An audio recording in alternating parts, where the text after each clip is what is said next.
नमस्कार मित्रांनो, आपण आत्ताच अखिल भारतीय मराठी साहित्य संमेलन जेव्हा सातारमध्ये झालं, तेव्हा नितीन थोरात यांचं हे साधू क्षत्रिय कुलावंत साधू हे पुस्तक आपण घेतलं होतं. ही कादंबरी आहे. छत्रपती शिवाजी महाराज हे आग्र्यातून कसे सुटले याच्यावरती पूर्ण डिटेलमध्ये आणि खूप चांगल्या पद्धतीनं लिखाण केलेलं ही कादंबरी आहे. तर ही वाचण्यासाठी आपण घेतली होती आणि ही वाचून झाली माझी. खूप खूप म्हणजे खूप अप्रतिम आहे लिहिलेलं. त्यांची जे कहाणी आहे ते जबरदस्त चित्तथरारक करणारा प्रवास आहे त्यांचा. तर ही कादंबरी माझी वाचून झाली आणि माझ्या वाचायच्या अगोदर माझ्या आईने ही कादंबरी वाचली होती.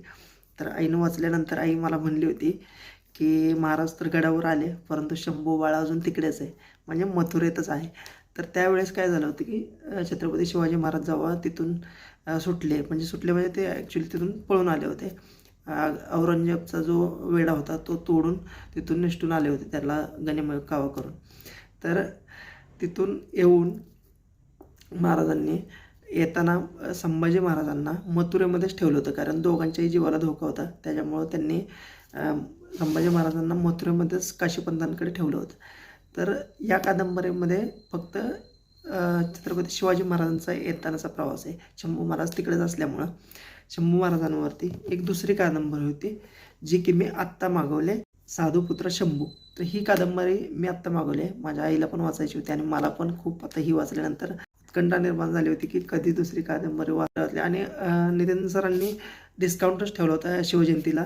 तर त्यासाठी मी काय केलं, मग शंभू पण मागवली आणि त्यांची लिहिलेली अजून एक उंबरखिंड आणि कांचनबारी या दोन, म्हणजे टोटल माझ्याकडे आता टोटल 4 कादंबऱ्या झाल्या. तुम्ही बघू शकता या 4 कादंबऱ्या.